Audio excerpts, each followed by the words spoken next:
Alright, to get this out of the way, I enjoy both games. I definitely prefer one over the other, and I'd be obvious which one, but before you click off, hear me out. Both games are amazing in their own right, each having goods and bads. Even the one that I like more has things I don't think are the best, or even wish were just completely gone, but I still love the game. That's something that I hope to get across through this video. Both games are great, whilst Revolution has a large number of people playing it, saying it's better, there are some reasons behind that being not entirely true.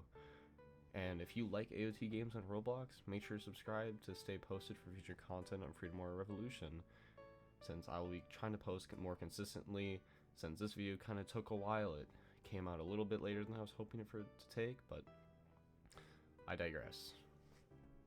There's been this idea going around that Roblox as a collective has sort of fallen in the recent years. Maybe that's just because people's standards have been raised. They definitely, at least in my opinion, have fallen in quality, if not just a little bit. Don't get me wrong, there's tons of games on Roblox that are amazing games, like Debug and Rogue Lineage or Arsenal, just to name a few. They all have this level of effort put in them. Even games like Block Streets, I don't really like the style of. I don't like the gameplay. I still think they're good games because you can tell that the devs put effort into them. There are countless other games on Roblox that lack a community or just don't have enough budget to have good quality graphics, and as such people don't play them. If you can think of a couple that you like or have heard of and you think are fun, feel free to comment them below, but the fact of the matter is that we as a community are kind of lacking good games. As such, the ones that come out and they look as though they have more than a week of effort put into them are often loved by the community or aren't. Such can be seen with AOT Revolution. It has a thriving community. At the time of recording, it has over 35 million visits in only a week or two, which is great for an anime Roblox game. Many of the anime Roblox games that come out are abandoned or die within just a small period of time, such as Wisteria 2. It had a semi-large group full of excitement, and now only having around 100 active players, it's kind of fallen. I mean, it had so much effort put into it, but that love that used to be there is just not given by the community, and the dev loses hope. These games are made with such love, but sometimes they just can't keep up with the brain rot games. They get mass produced and played by mobile players or little kids who sold their mother's computers. They have zero IQ requirements, and they're just played by people who scroll on TikTok 25 hours a day, just with zero effort. Like, I'll put a couple on screen, but they're terrible. There's nothing else I could really say to describe them. AOT Revolution started its creation in November of 2022 and was first fully released in May of 2023, open to testers. It had gone through an entire year of testing, bug fixing, trying things, seeing what was liked and hated. Basically just went through the stages of development in which, upon its release, it had been a crazy hit by the Roblox community immediately.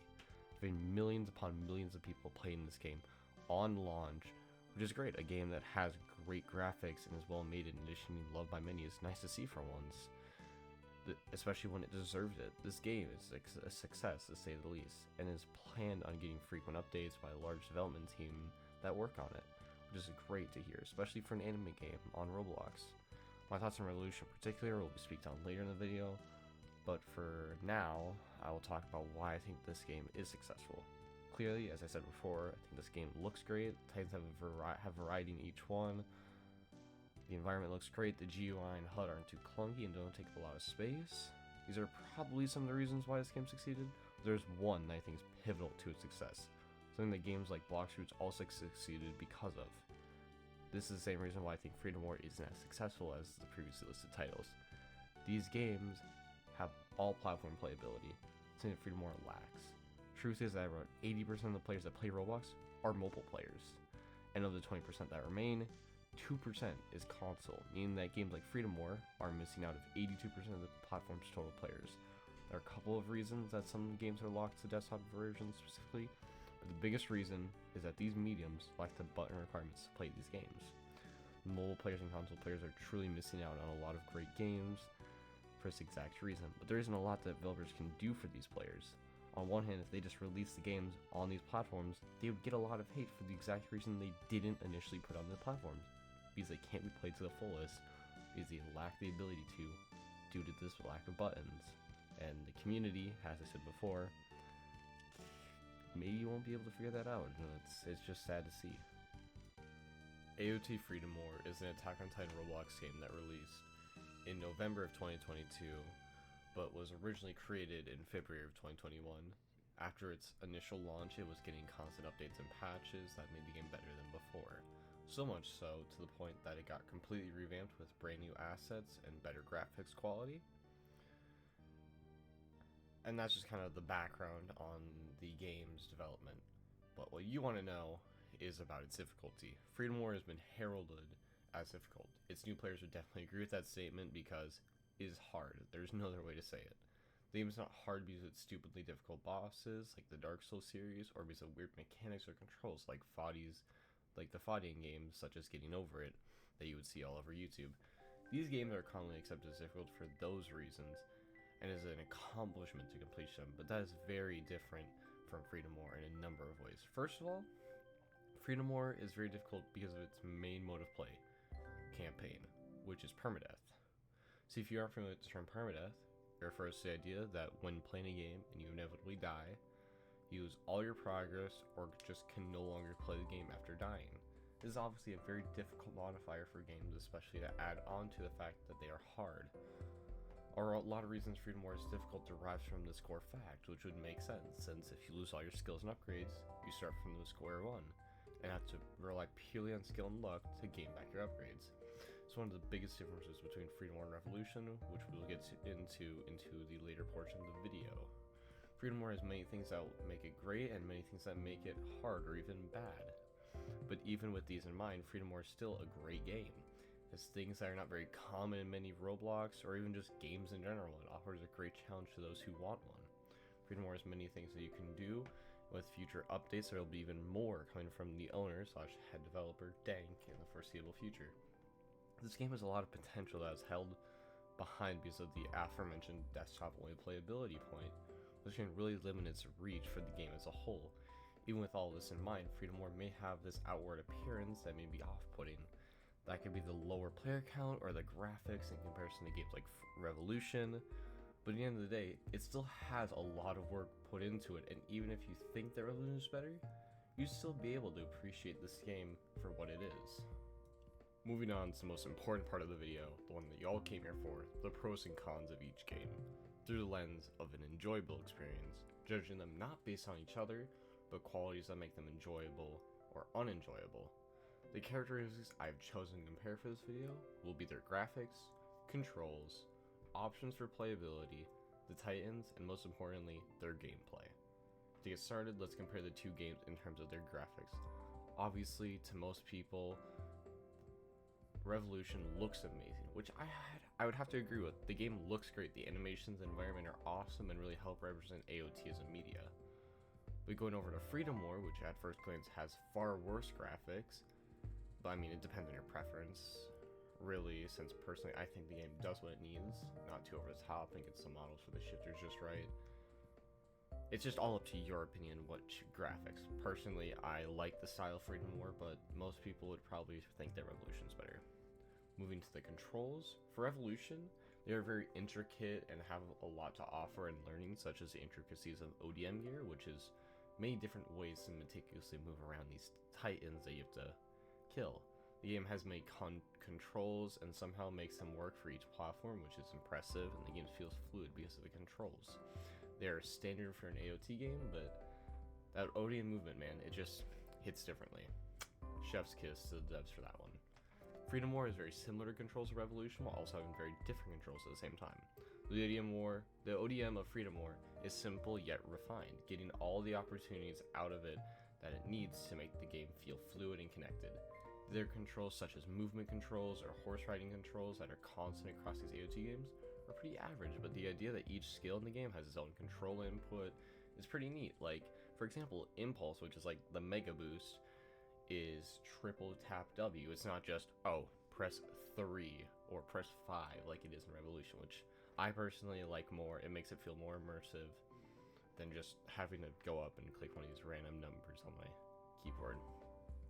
Moving towards the next key point, that being the game's options in terms of playability, but also action options. In Revolution, you have the option in character select to choose a different character for your profile, then choosing which map and difficulty you want to complete each mission on, also offering modifiers, but to these missions to make them more difficult to gain bonuses to it. But they also offer achievements and a battle pass to work towards while doing the progression of the game. Compare that to the options in Freedom War, such as the campaign, which can be private or public, or training, which has a tutorial you must complete to play the rest of the game, and finally, practice, that has public and private options for the game further and getting better at the fundamentals. The practice game mode is something that you don't really get on Revolution and wish you did, because the game has many things that are just forced to learn as you go without the ability to control much, you know? Finally, the biggest part of this section, the gameplay comparison. This being one of the biggest differences between the two games that really makes people choose one over the other. Revolution has a very basic form of gameplay, that being mission based, which I won't sugarcoat it, I really dislike. It gets really boring after about 1 to 5 hours because you just repeat the same things over and over again, gaining money and XP, which leads to the next section of the gameplay. The leveling system. Revolution has a skill and equipment based upgrade system similar to Freedom War, except those upgrades and skills save and require a lot of grinding to achieve and use.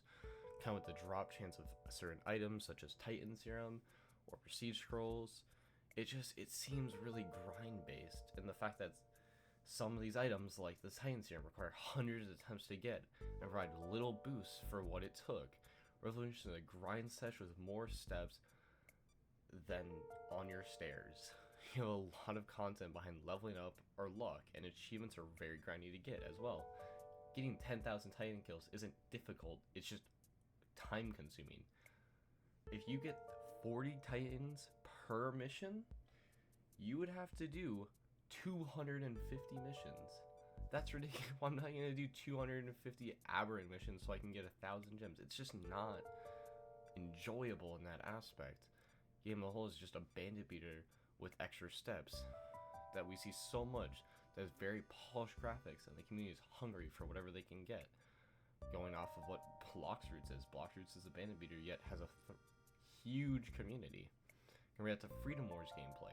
It is not mission-based, but experience-based, where you progress by getting better at the mechanics, understanding the game better, and grasping all the small things in the game to master it. There's no need to spend 50 hours doing the same thing over and over again to get better numerically. You must get better through skill improvement, which is great to see. You can't just brute force through a game to reach the content at the end. You must learn to play it better. That is why I like it so much. When you see yourself getting better, when you rank up more and more in each campaign, getting more and more kills in one life than the previous, that just puts a smile on your face. That makes you feel good inside. When you see a YouTuber that's amazing at Freedom War, you know he's good because there's no pay to win either, unlike Revolution where you can buy stuff that makes you better objectively. The game tries to market itself as a skill-based game that requires precision to kill Titans, but in reality, if you spend enough Robux, you can make the leaderboard without ever learning or struggling, which just isn't possible in Freedom War. And it's just something that I feel like a lot of Roblox games can't understand the way Freedom War does. To finish off this video, I want to state that Freedom War and Revolution have amazing qualities that I love, but also many faults that hurt the game to an extent. After playing Revolution for over 30 hours, I slowly see that the things that stand out the most from the experience of the game. The thing that stood out the most to me that isn't prevalent in Freedom War is the fact that you can reach max upgrades by just spending money. You can just spend Robux, make it rain to get family spins, which is something I didn't talk about in the gameplay section before. The fact that there's a family system. And this family system, when you roll, which, yeah, it's a luck-based thing, of course, you have perks and abilities unique to each one. And the better families that give you better perks and abilities are more rare, obviously. So if someone just buys spins, they can get the best family in the game, which just buffs you so much that it's almost easy. Both games are great. I personally like Freedom War, if that wasn't obvious, because of its unique style of gameplay and skill curve / requirement that make it enjoyable. They're games with great potential, and if you people, you know, the audience, want to see me make Revolution content, continue to say so. I may eventually cave in and do so. In the meantime, I will continue to post videos for Freedom War. The game is amazing. If you have a computer that can run Roblox, give it a try because it is fantastic. And a game that should have far more players than it currently has. If you want to see more Freedom War content posted consistently, consider subscribing to me because I love this game.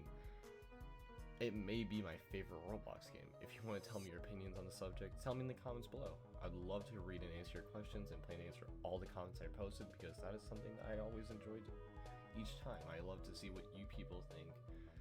Otherwise, thank you for watching this longer video. It took a considerable amount of time, and I appreciate it if you like the video, since it helps a ton.